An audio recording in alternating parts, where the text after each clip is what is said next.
Welcome, wrestling fans, to the PW Fan. The PW Fan is a pro wrestling podcast created by fans for fans, and we appreciate you joining us for episode 18.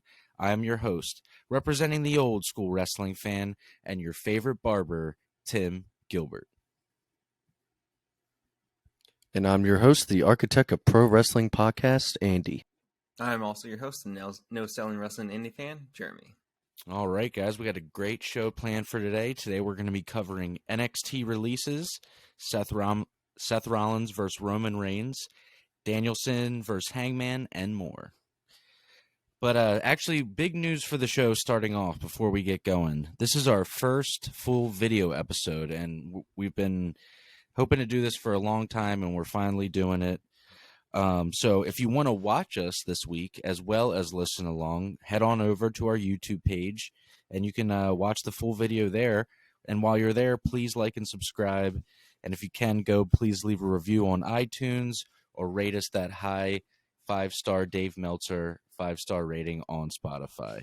For t-shirts, prowrestlingtees.com/the PW Fan to get your pocket logo shirt and become part of the PW Fan crew in 2022. And one last thing before we get going today, I wanted to take a minute to thank our sponsor, One Stop Wrestling. Go to onestopwrestling.com for news, updates, interviews, and more. All right, guys. First time on video, let's start the show. Andy, you're up. All right, we're going to kick off with Raw this week. The show opened up with Paul Heyman in the ring, and then Brock Lesnar comes out. Brock thanks Roman Reigns. He says things like he's the real champion. He also, I love that he did this, but they're in South Carolina, and he says, "South Carolina, acknowledge me." So a little throwing a shade at Roman. But whoa, Andy, we were talking. You told him to. Didn't he tell him to shut up at one point? We'll cover that on SmackDown. Actually, okay, that's coming later in the show. Right. Yeah, because there's another segment with these guys later in the week. But so after the acknowledge me stuff, they talk about the original Fatal 4-Way that was supposed to be for day one is now scheduled as the main event of the show to determine the number one contender for Brock. After this, Paul Heyman goes through each members of that Fatal 4-Way and talks about each one individually. But one part of this I wanted to actually point out is that when they got to Big E, Paul Heyman says he has nothing but respect for Big E. Big E was a great champion. He said, "I have nothing bad to say about him." So I thought that was pretty cool of him to do. But yeah, so I really liked. As short as it was, I liked Big E's title run. I'm glad that he got that opportunity. I hope he gets that opportunity again at another point. It's kind of a bummer the way that it ended, like we discussed on last week's episode, but I don't think this means anything's going to be over for him. I think he's still going to be in the title picture. He'll probably float around on the main event on one of the two shows. I think we're going to see more Big E. I mean, the New Day guys, Kofi has been around forever. He's reinvented himself. And the New Day it's almost been probably like 8 years the New Day's been a thing.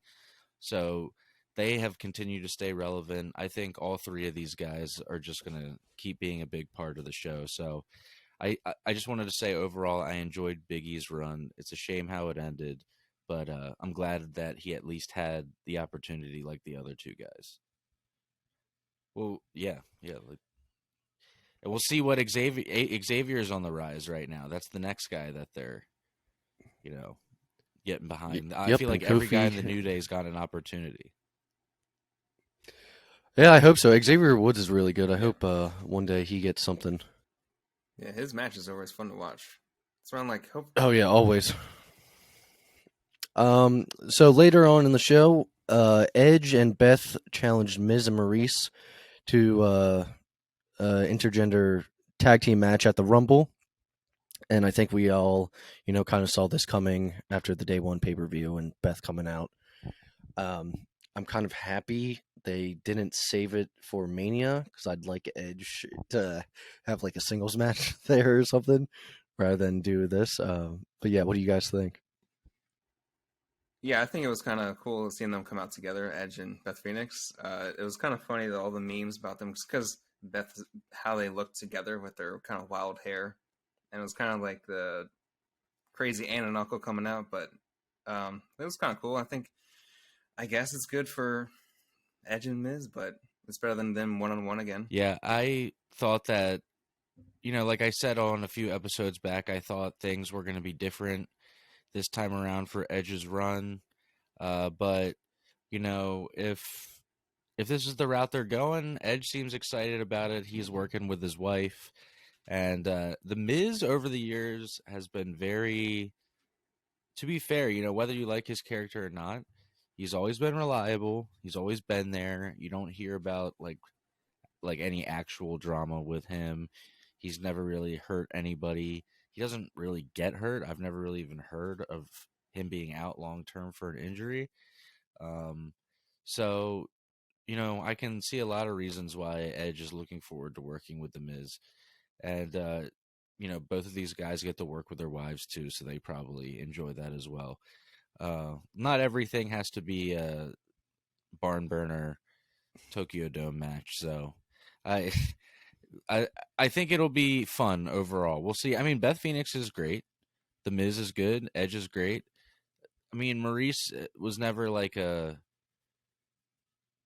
worker, but I mean, she also has a presence, and she had the Divas title. So, yeah, we'll see what happens. I'm not gonna crap all over it before we see, because I think all the people involved are pretty reliable and do the best they can. Yeah, I think I would assume the big thing about the storyline for Edge is that he's never worked with his wife before, so it's probably a nice little bucket list thing, to do before he retires. But moving on from that, I wanted to talk about the AJ Styles and Omas match, which I'm surprised they did it on a Raw. How do you guys feel about this? AJ lost to Omas in pretty quick fashion. It was pretty much, completely Omas dominated of a match. Like, I don't know. AJ put up a good fight against Brock Lesnar. I forget which pay-per-view it was, but it was Survivor Series actually, I believe. But yeah, I thought they would make AJ wrestle Omas a little bit longer or put up more of a fight. Yeah, it felt like a huge disrespect to AJ, really. I know they probably didn't mean it like that, but it just, I don't know, didn't feel right for him to lose like that. Yeah, I wasn't a fan of the pairing in the beginning. I'm not really a fan of the feud now. I don't really, instead of being negative and saying stuff about it, I'm just going to say I'm looking forward to when AJ moves on beyond this, because apparently he just signed another contract. That's what I read. Did you guys hear anything about that? No, I haven't seen anything. I wouldn't be surprised though. Yeah, I read he signed I don't know if it's an extension but I think that's where he's going to end his career. I do too. I would love to see the AEW Dream matches, and the Kenny match, the Kenny Omega match especially. But I just don't know if it's ever going to happen, especially now because AJ's probably entering his mid-40s.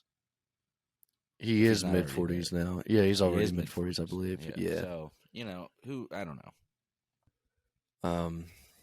Yeah, I did read something. I think he would be interested in being a coach at NXT, down the line, which I can totally see him, fitting in there. Yeah. if they don't fire him, but we'll get into it. Yeah, so I'm gonna hop to the main event of the show. The main event of the show was the originally scheduled Fatal 4-Way for day one. Bobby Lashley versus Seth Rollins versus Kevin Owens versus Big E. The winner of this match is going to the Rumble to face Brock Lesnar. And the winner of the match was Bobby Lashley. So for the first time ever, Bobby Lashley and Brock will meet one-on-one in the ring. I know day one was the first time they were ever in the ring beforehand, but this is the first time, back in the day it was a singles like dream match. And it's surprising that they never, locked up before this. So, yeah, I guess if I was going to predict it, I would say Brock is probably going to win based off what I've, heard, that they're trying to go with Brock and Roman down the line. But, yeah, how you guys feel about this Lashley and Lesnar match coming up? It's kind of crazy. It took them this long to do it. Like, for you saying it was the first time they're ever going to fight, it's like, I don't know. How's Vince not seen this like 10 years ago or however long ago when they were in their prime, I guess. So yeah, I mean, this is something back in like 2005, 2006. Probably 2006. I would be like, dude, what if like Brock Lesnar came back and then him and Bobby Lashley, because, they're both huge. And I used to think the same thing about Brock and Batista. I always wanted them to have a feud. I honestly don't know how it would have gone, like, as far as like the matches and stuff. But Bobby Lashley doesn't age. Yeah, but first of all, Bobby Lashley is like super athletic. Brock's very athletic. They both move around like freakish for their size. So, I mean, probably be awesome. Yeah, I mean, I hope so. Sometimes I wish Brock wrestled like he used to back in the day. But, I think it's going to be... You mean more like a Kurt Angle collegiate style? Yeah, I mean, style? I loved it. I loved it. Remember, he was he like did fast... like the collegiate style. Yeah, he was like fast pace. He wrestled a lot like, Jason Jordan, Chad Gable, Shelton Benjamin, Kurt Angle. It's a particular style that these amateur guys, and when I say amateur, I mean amateur wrestling. These Olympic and college guys, when they come to WWE, they kind of do this hybrid of this Olympic style or that amateur style mixed with pro wrestling, and I think it's awesome. But Brock doesn't really do that anymore. Now he's more into like just suplexing people a million times. It's all good. It's just Lashley's also has the amateur wrestling background, so that's kind of why I was like, it would be interesting for those two. They styles. move great. I mean, they're huge, but they move for sure. So that wraps up Raw, though. Before we get into Dynamite this week, again, every time I bring up NXT, I gotta say I know we don't cover the show, but New Year's Evil was last week. And the main event was Braun Breaker versus Tommaso Ciampa for the NXT Championship, and Braun Breaker won. Afterwards, Ciampa. It was a really good match, actually. But Ciampa posted it was a photo online, and it was on his Instagram, I believe, and it just made it seem like he was leaving in some sort of fashion. I know he's said in the past he would retire in NXT or didn't want to go to the main roster. But apparently after this week's SmackDown, there was a dark match between him and Pete Dunne. So I don't know where they're headed, if he's going to go up to the main roster. Or it's like, what else could he do in NXT, though? It's kind of my thing. What do you guys think? How do you see that? How do you guys how do you see those two guys being used on the main roster? I mean, just based off other things that we've seen from NXT. Yeah, just based off, I'm just saying, if we're going off the track record of people from the black and gold NXT era going up to the main roster, it's not always good. No, my hopes for them are not good. Yeah, didn't they do something? I think it was... Yeah.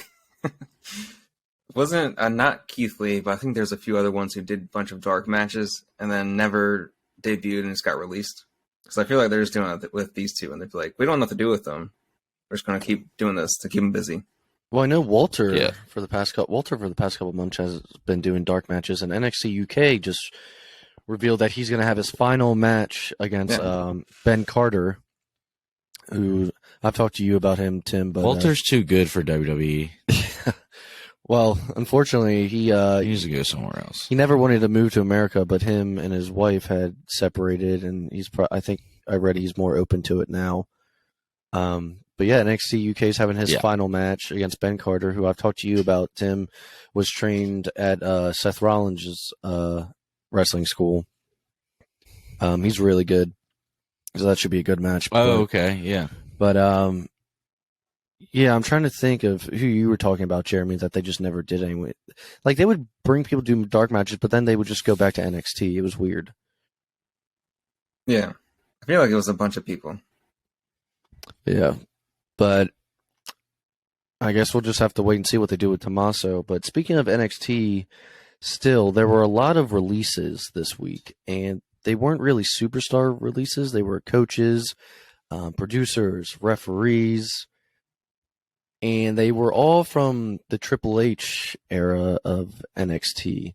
They released William Regal, which was probably the biggest shocker to me. I don't know about you guys. They released Samoa. I can't believe it. He started like the UK brand. Like, I don't know. It's just kind of crazy to me. They released Timothy Thatcher. I mean, even if you don't like Triple H. Yeah, even if we don't like Triple H, it's just like, dude. No, I agree. I agree with you, Jeremy. It's like, God, like, if there's something wrong with their actual performance and coaching, like, I see a reason to like let someone go. But if it's just because they're connected with that era, it's just like, God, like, super petty. I don't know. Samoa Joe got released, who I believe had been coaching. Timothy Thatcher, who hadn't been on NXT TV for a while, but was also coaching. Scott Armstrong was another guy that was released. It's just like, no wonder the company's making more money than ever before, is because getting rid of all these people. But with all these people gone, how do you replace? Like, the job still needs to be replaced. You need coaches. You can't just get rid of every coach and then no one can be taught. I don't know if they are replacing them. And I don't think they did these decisions with knowing what they were going to do, to be honest with you. I think that, I mean, literally, they're just trying to get rid of whatever was left of the old regime, basically. What do you got, Shawn Michaels there still? That's all that's left, man. Shawn. That's it? Yeah. Pretty much. Yeah. Maybe Matt Bloom. I love Shawn. Since we're watching on video, we can take advantage, man. I got like a Shawn shrine up here, but that you do, like, man. He can only do so much. He's one guy. So I'm sure more releases will eventually happen. But let's get into Dynamite this week. This week's Dynamite, it was the first Dynamite on TBS, and it saw a viewership of over 1 million, right, Tim? Yeah, so, I mean, they changed to a different station, so that's huge. I mean, it's the same, I guess, network family being Turner, but they went to TBS, so there's always that fear of, will people not be able to find you and things like that. And, I mean, they still broke over 1 million in the ratings, so that's excellent. That's awesome. Real competition, that's for sure now. Can I throw in like a side note here if you don't mind? So, on the show, we always talk about things from like a fan perspective. And Jeremy, I met him because I'm a barber, and, like I say in the beginning of the show, but I'm a barber, and I met Jeremy through him being a client at the shop. And recently somebody asked, how's the podcast going? Because people are like, oh, what do you do when you're not at work? That kind of thing. And how's the podcast going? And I told him. And this guy really doesn't know anything about wrestling. He probably hasn't watched it since, whenever. And he said, well, isn't wrestling like kind of popular right now? Like, isn't it wrestling kind of big again? And in my head, because I never really stopped watching it, I said, well, there's a lot of wrestling. There's a lot of content. And I didn't really know how to like confirm or deny what he was saying, but it was just interesting to me that somebody who's not a fan of wrestling, their perception of modern day pro wrestling is, oh, isn't that like kind of popular and cool again? Which I'm like, if it is, Because I don't know, right? Like we're in, I mean, we're too deep in. We never I don't know out, if it's. So it's like, I don't know if it's. Yeah, I don't know if it is or it isn't.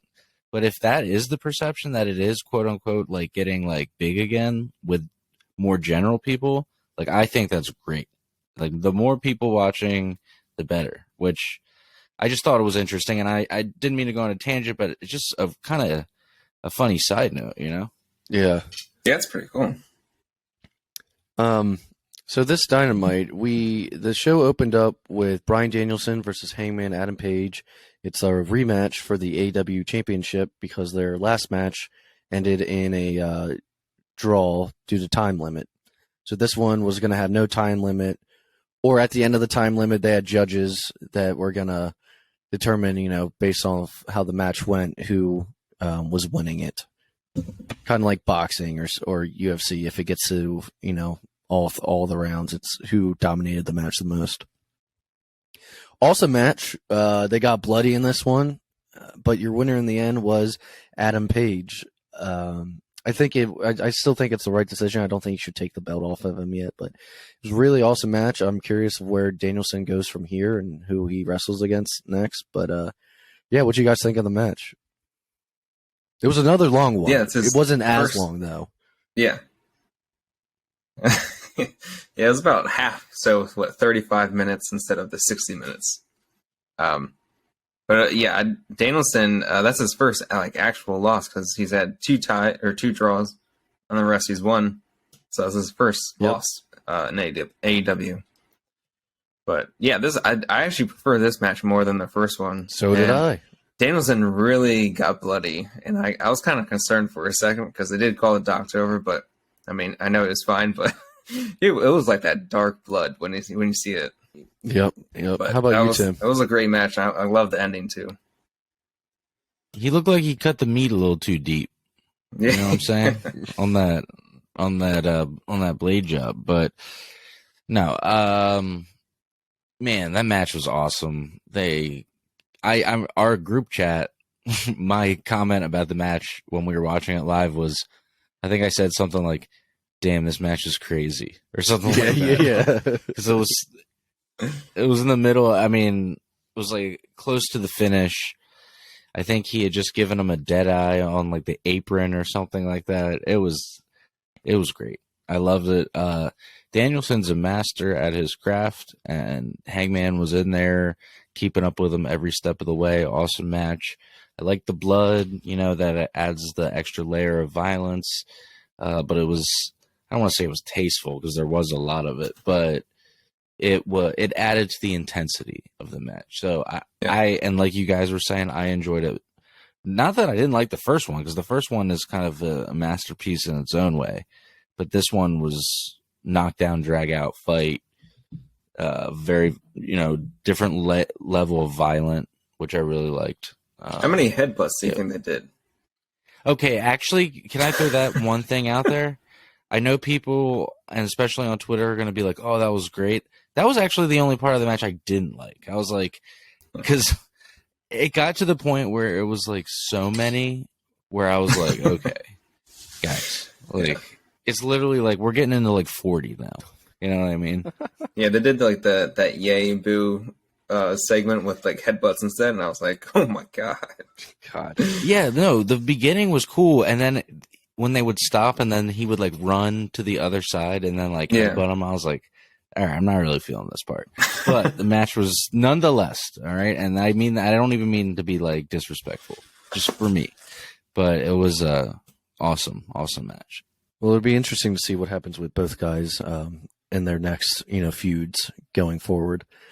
After the match, though, we had a promo from the Acclaimed, which then led into our second match of the night, which was MJF versus Captain Shawn Dean.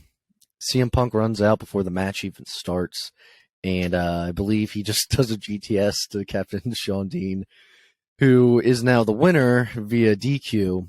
And this was all done to give MJF a starting record of the new year of 0-1. Which from the, you know, from nice when wins and losses matters. Yeah. So at first I was like, "What the hell is he doing?" I was like, "Is he going to heel or something?" And then I was like, "Oh, it's just it's like sorry, Captain Shawn Dean, but gotta do this to get back at him," kind of thing. So then then we had MJF and CM Punk on the mic together, which is always really good. And there's a couple things I wanted to talk about with you guys about their promo.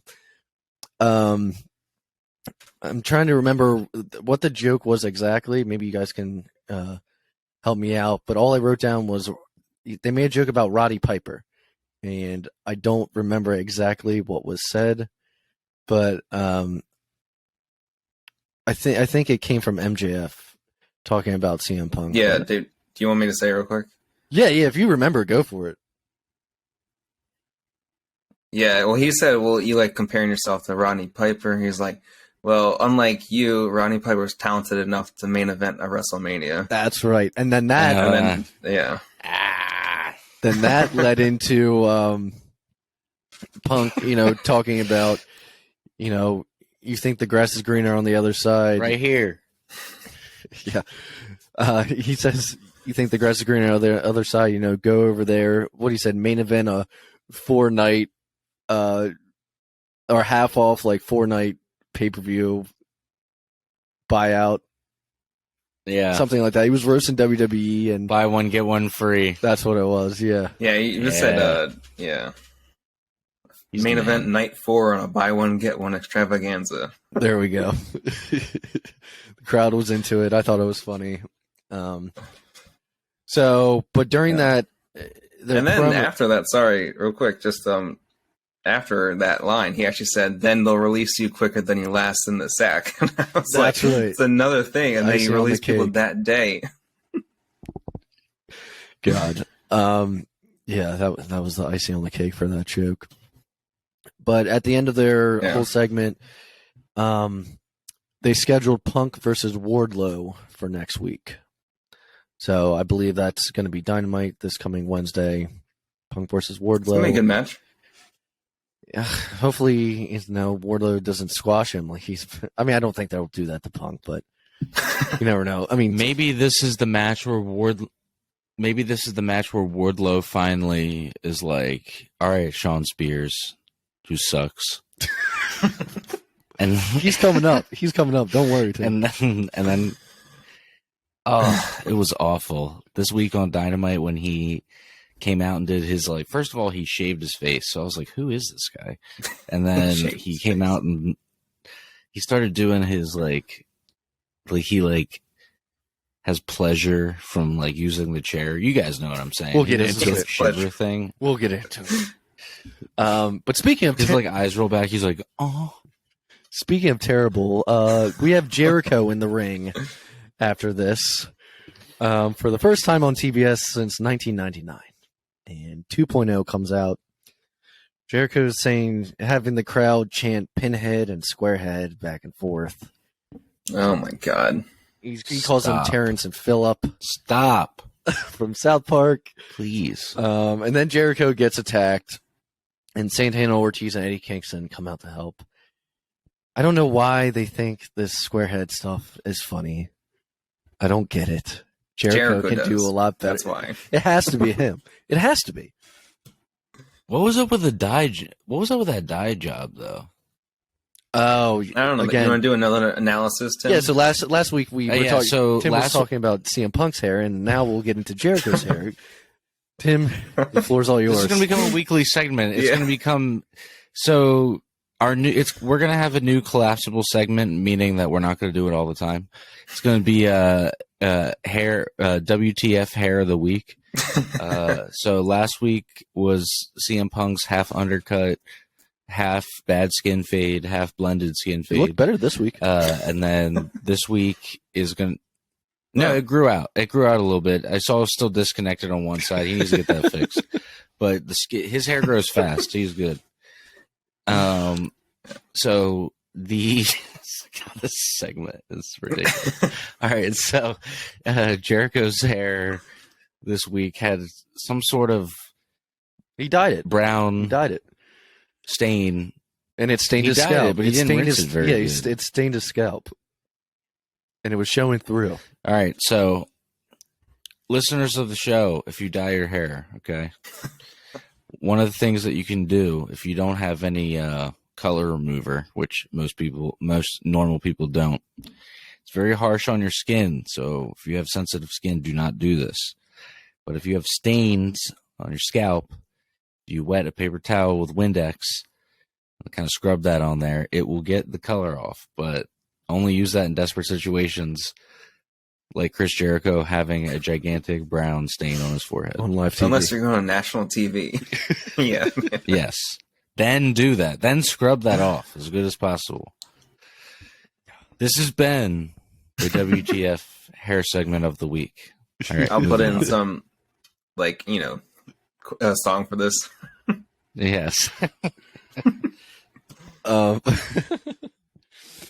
So after the Jericho segment, we had, I don't know if we should call them the Undisputed Era. I think they're going to end up going by the name Paragon.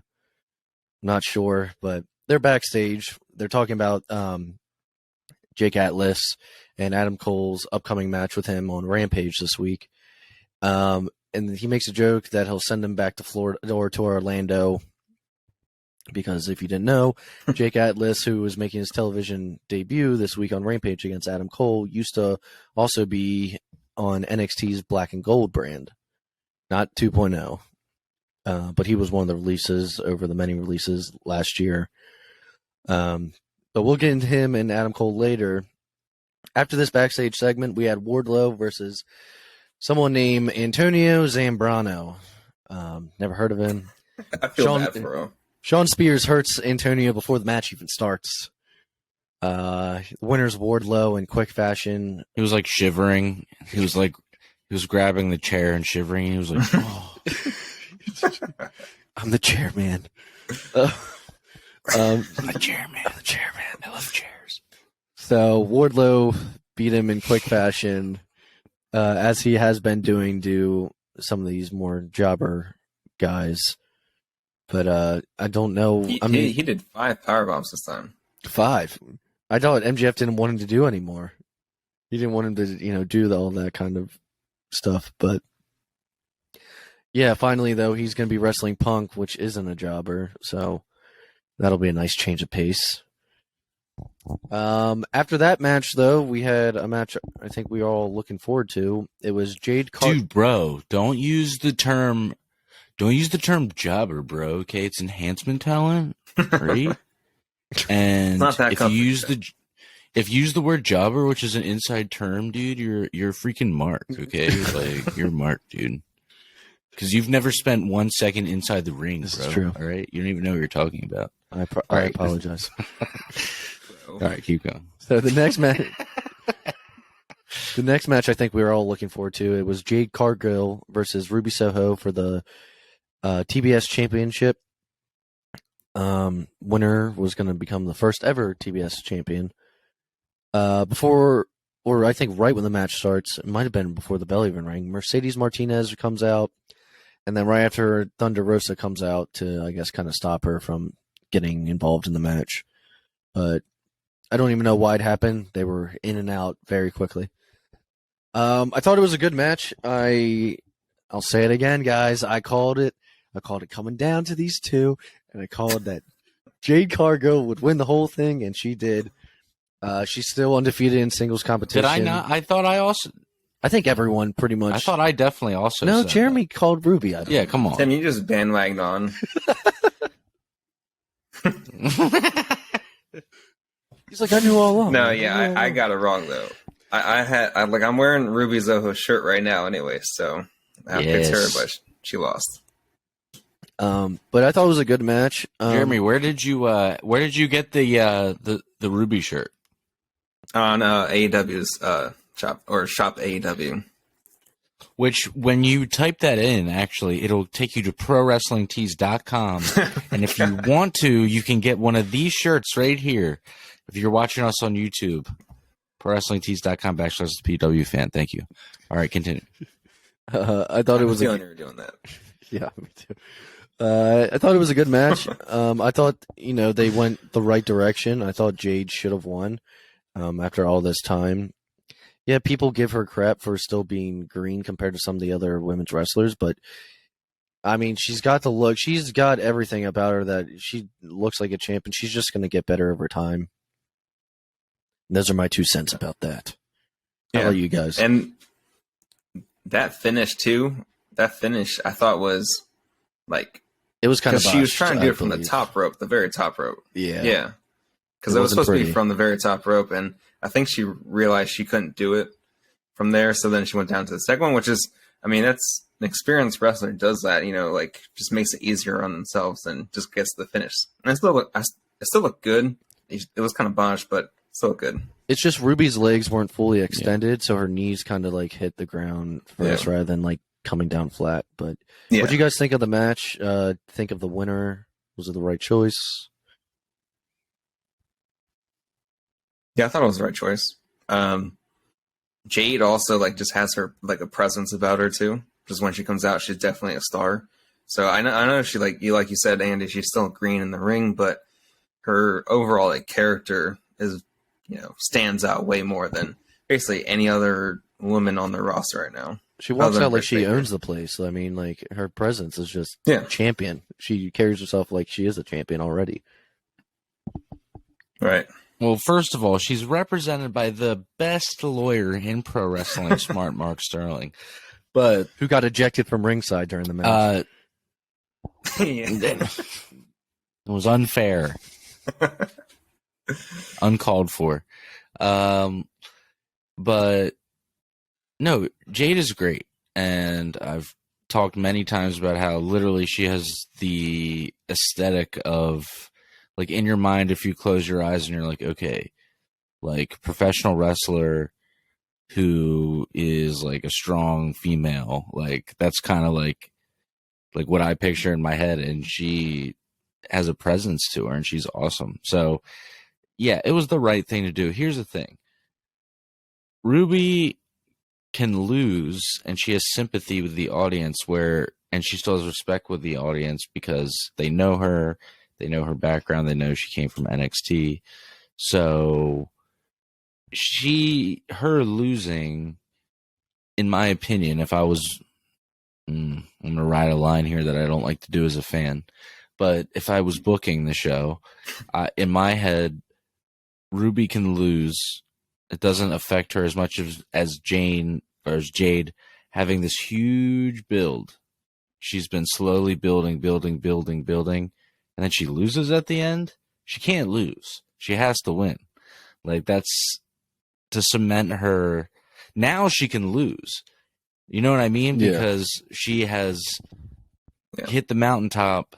So even if she loses from here on out, like, kind of people, she's looked at in a certain way. Like, she's already been the champion. Yeah.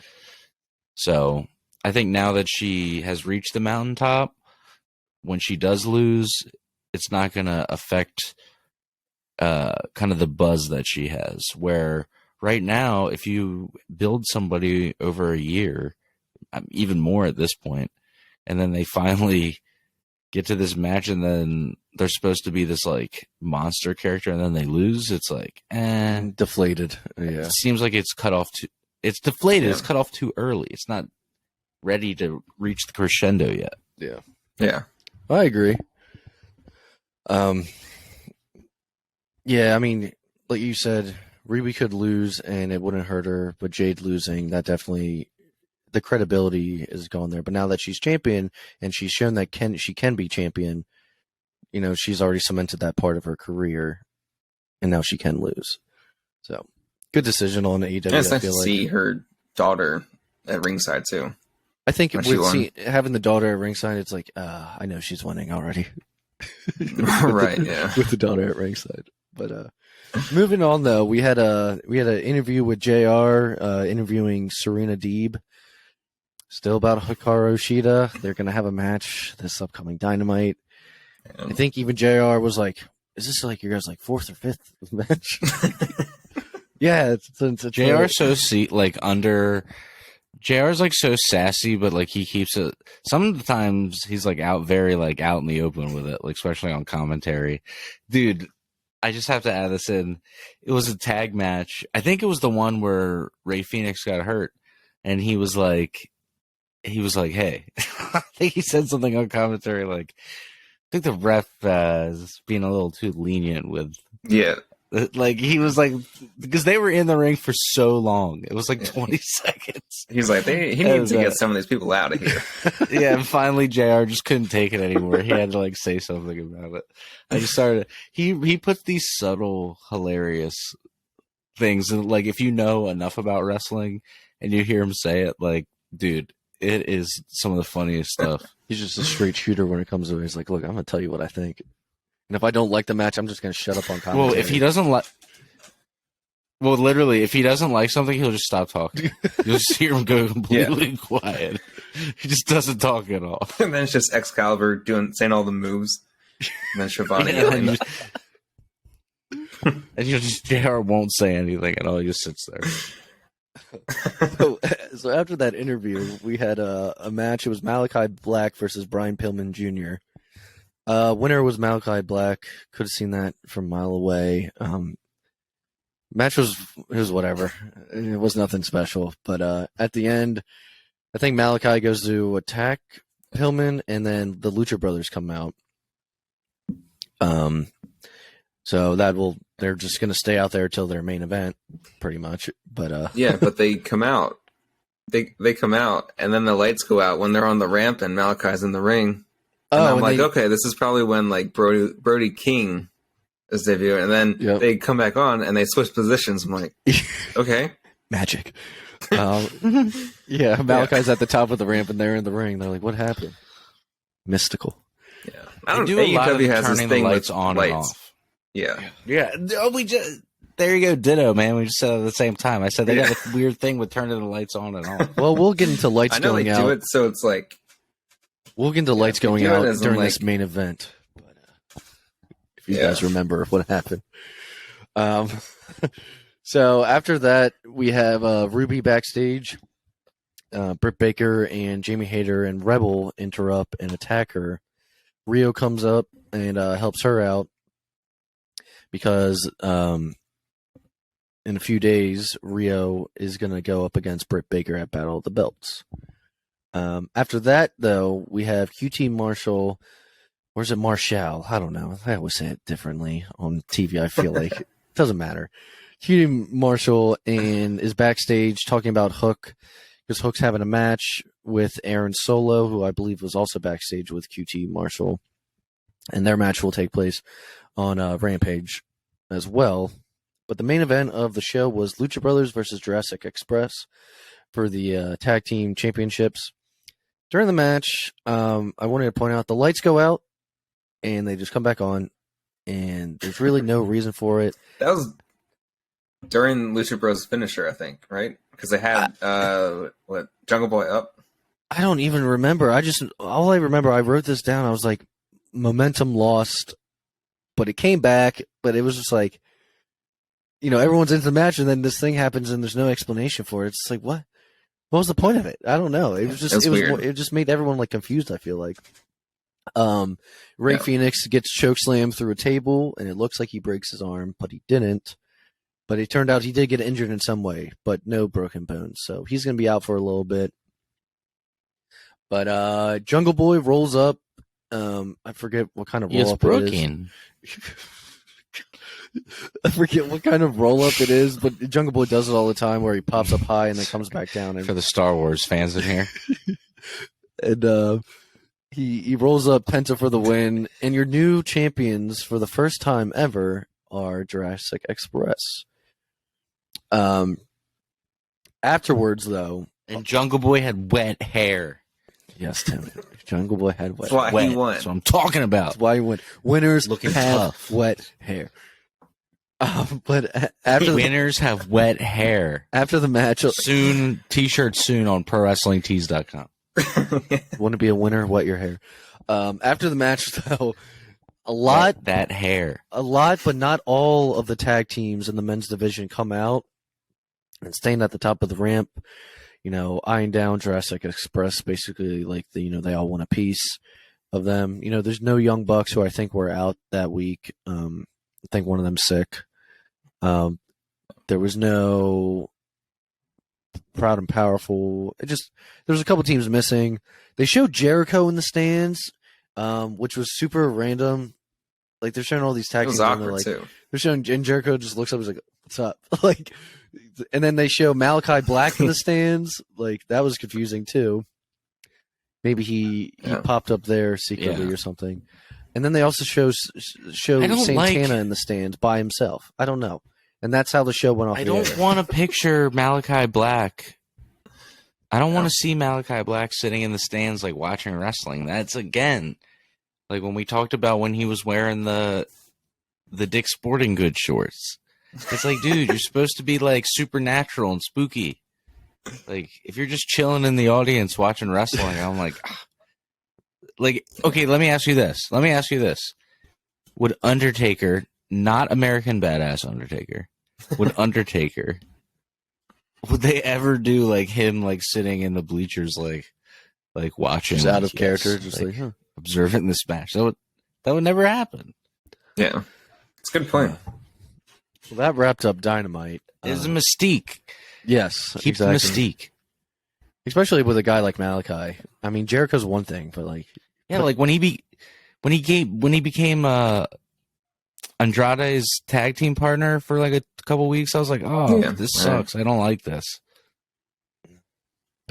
Well, and then also it was just awkward too. Is Jericho within the stands and they have the camera on him, and like he like looks up at it and then he starts clapping like, "Oh right, I'm supposed to be like, yeah, congratulations."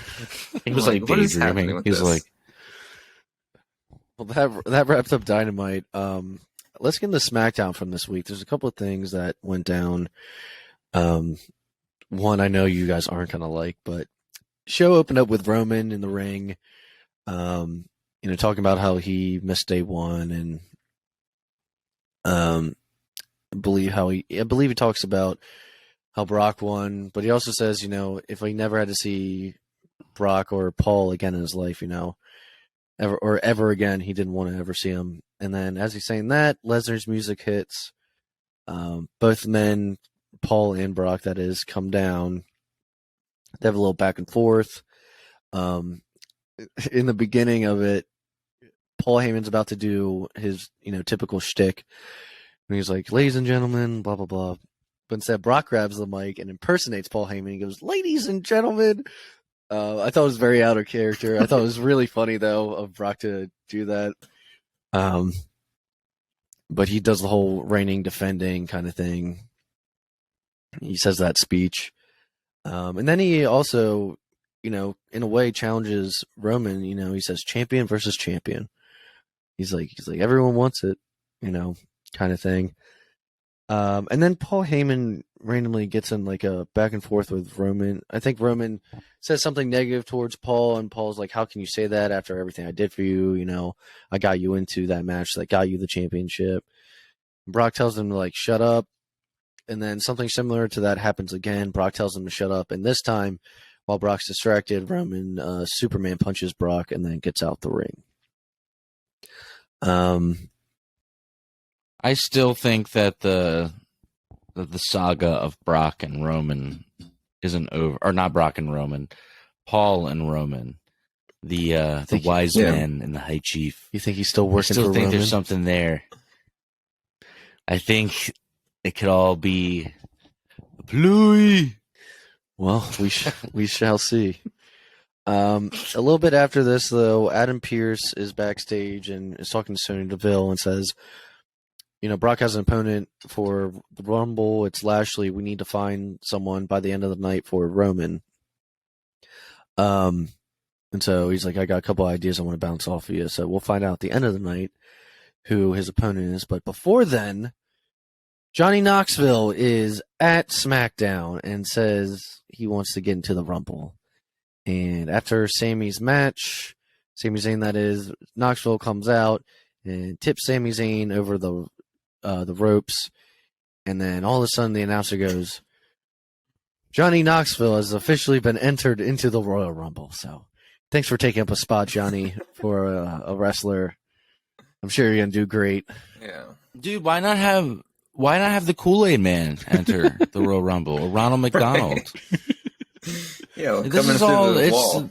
It's all because Jackass Forever is coming dude, out. This is all.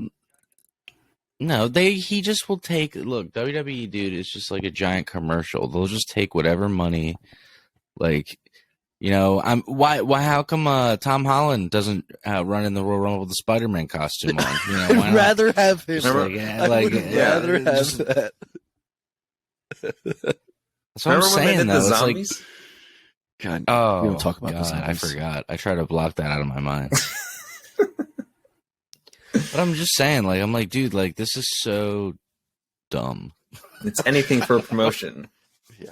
Yeah, he's like, oh, dude, Jackass 4 is going to be huge. Let's take some money.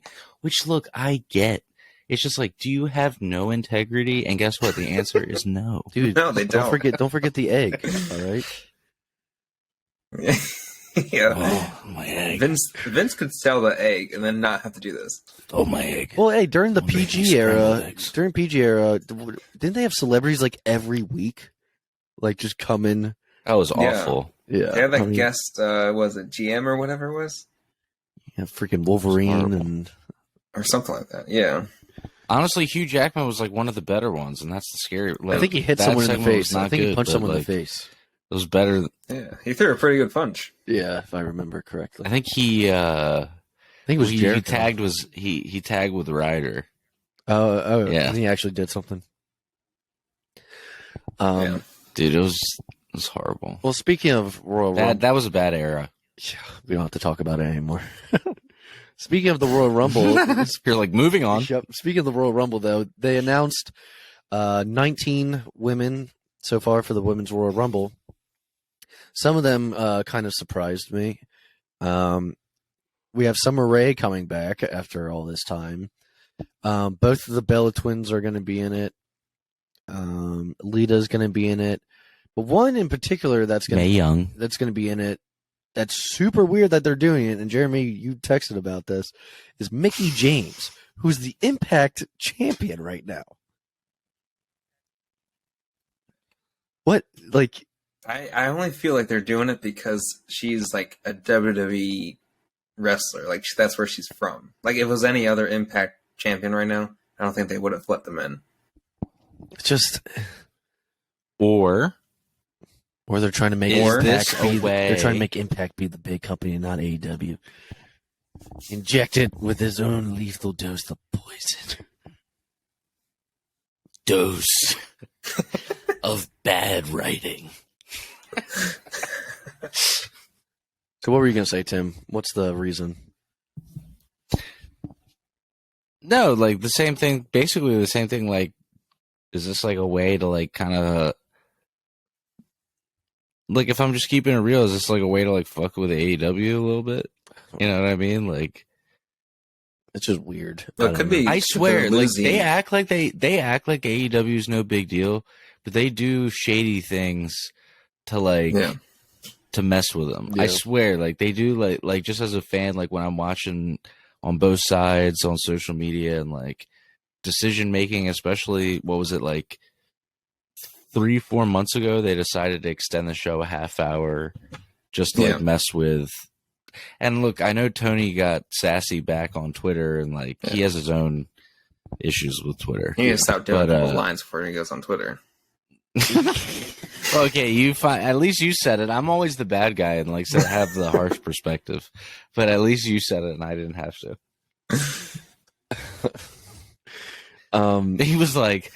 He's like, all these executives are brown, and then what did he say? Rampage tonight. Yeah. He's like, not good.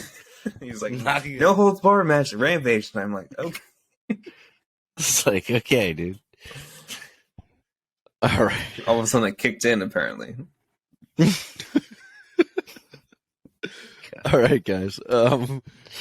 So at the end of the night, though, the main event was the Usos versus the New Day. But after that was finished, they show Roman backstage, and you hear a knock on the door. And according to Tim, it was the Shield. Beat. It went. It went.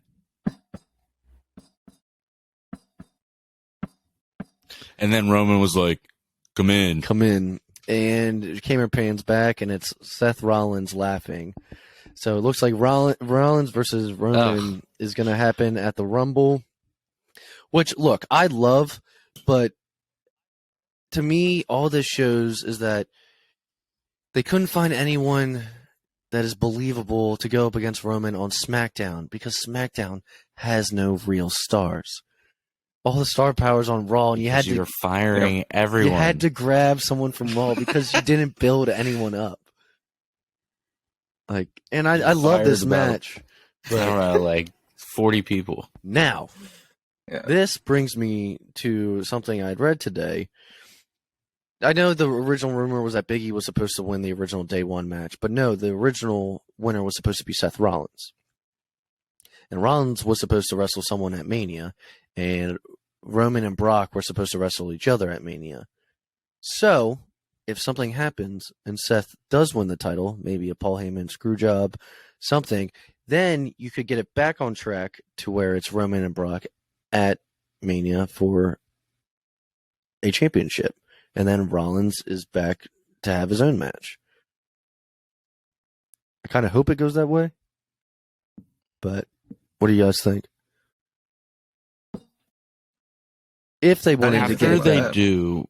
No, I'm going to Jeremy, you go ahead first, buddy. Yeah, no, I was going to say, I didn't think about that. I was just going to say the thing before when you were like, well, they fired half the people on SmackDown was that the creative team was probably like, what about this person? Like, no, they're fired. No, this person, like, no, they're gone. Haven't been here in months. But, yeah. I mean, I think that's actually a good idea because I feel like they could just turn it around as in the WWE title for Brock and Roman, and then the winner of the Rumble would go for whoever he's gonna face. Yeah. So then they're back on track with their original story. I think that makes sense. Yeah. It's a crazy. How many? Sorry. This is like kind of a side note, but it pertains to what we're talking about. How many times have they done? I'm talking singles for the title. Roman. How many times have they done? Yes. At least 6.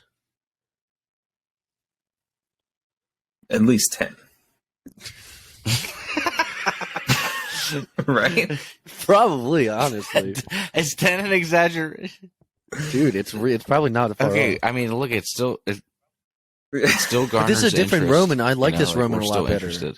I like this. But what Roman I'm saying I is, want to see this Roman against Brock, not the old Roman. Yes, it's a different. So that's kind of what I'm getting at. So I've been watching a lot of, like I always do, a lot of old wrestling, but right now, for whatever reason, I keep watching the series of The Rock versus Stone Cold matches. And everybody remembers the 3 WrestleMania matches. But then there's like another one that's,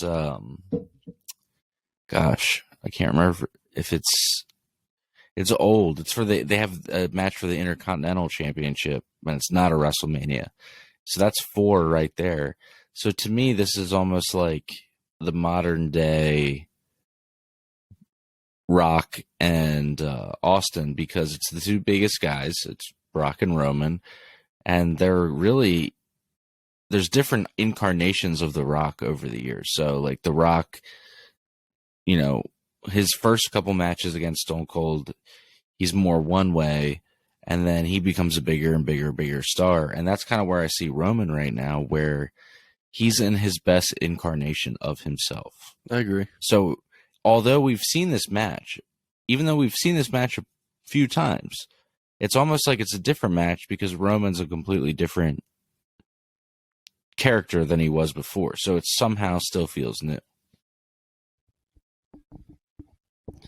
Well, we'll just have to see where it goes. I mean, Rumble's coming up, so if they pull the trigger on that, on him losing the belt to Rollins, then, I definitely see them going in that direction with Brock and Roman. So we'll just kind of have to wait and see. But that wrapped up SmackDown. Up next, we had Rampage from this week, and there's 2 things I want to talk about in particular, and it's really just 2 matches. The opening match was really good. It was Adam Cole versus Jake Atlas. If you haven't seen it, go back and watch it. Jake Atlas is really good. He hurt his knee during it, though, and at the end, when Adam Cole went for the Panama Sunrise, Jake Atlas couldn't move to do, or he couldn't do the flip to do the move, so they had to improvise on the fly, and Adam basically did a submission to Jake Atlas's knee and tapped him out. But I just thought the match was really good, and if you haven't seen it, go back and watch it.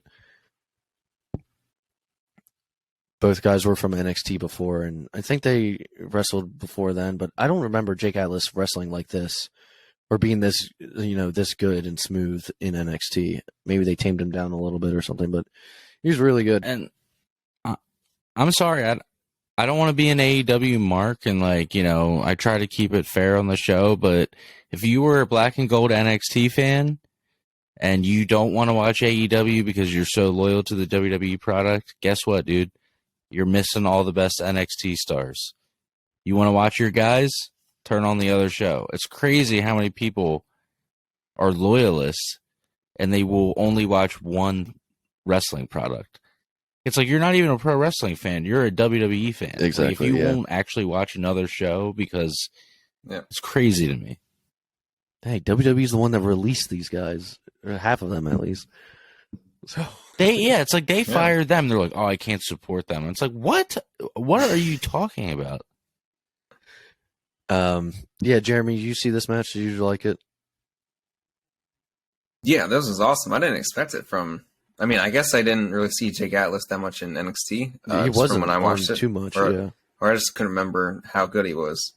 But yeah, this was an amazing match to start off Rampage. I didn't really expect it. The second thing I wanted to get into was I feel like we're just going to be doing like his 10th match, his 20th match. Hook's third match was on Rampage this week against Aaron Solo. I'm still Team Hook forever. Dude, big fan. Still Hook. Now this match, Aaron Solo seemed to have given him Hook. Aaron Solo seemed to give him the most trouble out of any opponent he had so far. But still good, still tossing guys like they're nothing. But afterwards, someone came out, and I'm trying to think. Oh, QT Marshall got in the ring, and Hook just tossed the shit out of him like he was nothing. QT Marshall's a big guy, dude. God, QT sucks. And he just flipped him and got out of the ring, stone face, and just walked off. But it's great. I'm a big fan of Hook. I can't wait for it. And we'll cover his fourth match when it happens. But that's all I wanted to talk about. That pop that he gets already? Yeah, I mean, the music barely starts and everyone's a huge like, pop that he gets. Yep. But that wrapped up Rampage. This week, though, we had a show on Saturday, and it was Battle of the Belts. It was an hour-long show, and just wanted to go through the three matches quickly. So it opened with Dustin Rhodes versus Sami Guevara for the TNT Championship. If you all didn't know, it was supposed to be Cody defending it, but Cody got COVID, and so the winner of this match was going to become the interim TNT champion until Cody gets back. That was actually a pretty good match. This is like the third time they've wrestled each other. Both have won over one another win-wise. But in the end, Sami is holding gold again for right now. So we'll have to see where it goes. I still don't think you should ever take it off of him. I thought it was too soon, especially, someone like him. But I don't know. Yeah, how do you guys feel about Sami having the belt again, though? I mean, then you would have just gotten This Dustin. literally feels like it's Sami holding it for Cody. Yeah, pretty much. So that means we're going to get yet another Sami. It's just like, yeah. Well, after this match, Daniel Garcia ran in the ring and started shit with Sami.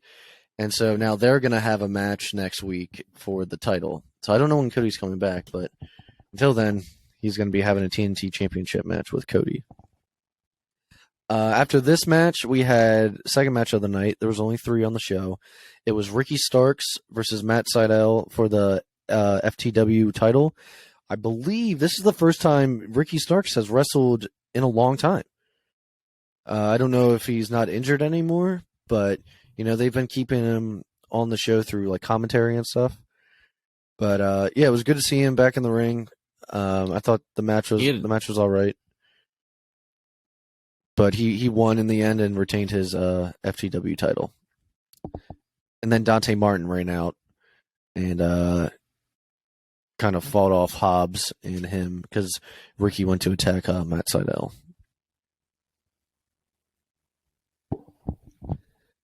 But I'm wondering, since it's been so long since he's been in the ring, I mean, how were you guys staying with Ricky Starks? Did you like him? I know he hasn't been, wrestling in a while, but I liked him before. I thought his character's great. He's an asshole.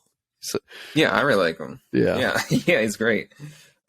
He's a great talker. I mean, he's really good on commentary on Rampage, and yeah, I just hopefully he gets like featured more on Dynamite or even Rampage, either one. I feel like he's back now to wrestling, so maybe he will be. How about you, Tim? I see something there, Yeah, I see something there. There's a lot of young guys that, like we were just talking about Hook. It's all Team Taz. There's something there. I don't know what it's. I haven't got you. It's not fair though because we haven't. He got injured. Obviously, he's charismatic. Obviously, he can be a good heel. Just want to see him wrestle more. And neck injuries are scary, man. I'm glad he's okay and that he's still able to continue to be a pro wrestler and make a living being a pro wrestler because that's intense. Our final match of the night was Rijo versus Britt Baker for the AEW Women's Championship. Britt Baker, I don't think, had ever beaten Rijo one-on-one before. I think that was kind of the story that was being told. Good match, but in the end, Britt Baker tapped out Rijo. So, and still champion, Britt Baker. So we'll see who her next feud is with, unless they just keep this Rijo. Hopefully, Thunder Rosa. I'd like to see that again. Yeah, I enjoyed that feud. Yeah. How about you? Feels Tim? like AEW has some like unsettled things. Yep. Well, hang on. I want Jeremy to finish his thought. Jeremy, I was going to say that AEW has some unfinished like feuds. It feels like Thunder Rosa and Britt Baker. Like they separate them out because they're gonna, push it towards the next year or whatever. Mm-hmm. But it feels like it's been long enough now. Yeah. Yeah. But yeah. I mean, I can't say much. I mean, that division has come such a long way since the start of the season 1 of the AEW, if that's what you want to call it. Oh yeah. Oh my God, for sure. I mean, it's grown exponentially, man. And the amount of talent there now compared to what was there is completely night and day. I feel like. Yeah. But that wrapped up Battle of the Belts. I thought it was a cool little thing that they had done, but it was only an hour long, so it was, a little extra wrestling for throughout the week. Got a little bonus. I feel like it came in like a time when I was like too busy. What do you mean? Yeah, like they didn't like hype it up enough. Like it came in at a time where I was like, yeah, they switched to TBS and all of that was going on. Yeah, it was like a little bit thrown together all of a sudden. But I enjoyed it. I'd like to see that kind of thing again. Just a little 1 hour show of, just the champions or whatever. You don't have to make a whole pay-per-view out of it like Night of Champions. But, yeah, so that wraps up everything I felt like we should all talk about this week, guys. All right. Well, if that wraps up what you got to say, I think that about wraps up the show. I just want to say before we end here, it's our first time doing a full video. So if you are watching for the first time on YouTube, thank you guys so much. We really hope in 2022 that we can continue to make fun wrestling content. That's all we want to do. And maybe we'll do some watch alongs and try other things. But thank you for tuning in every single Monday, and it usually comes out around Monday evening. And if we just switched to that semi recently. So if you've been doing that, thank you so much. Please follow us on Twitter and Instagram at the PW Fan. And now that you can see it, if you want to, follow Andy's Funko Pop collection, which you can see right behind him there. Look at that tower. Only part of it. Stuff right I there. got a bunch to my left here. Only part of it. Only part of it. It's massive. If you're a collector, follow that page. Hey, thank you for listening, and join us next week on the PW Fan Podcast. Bye-bye, everybody.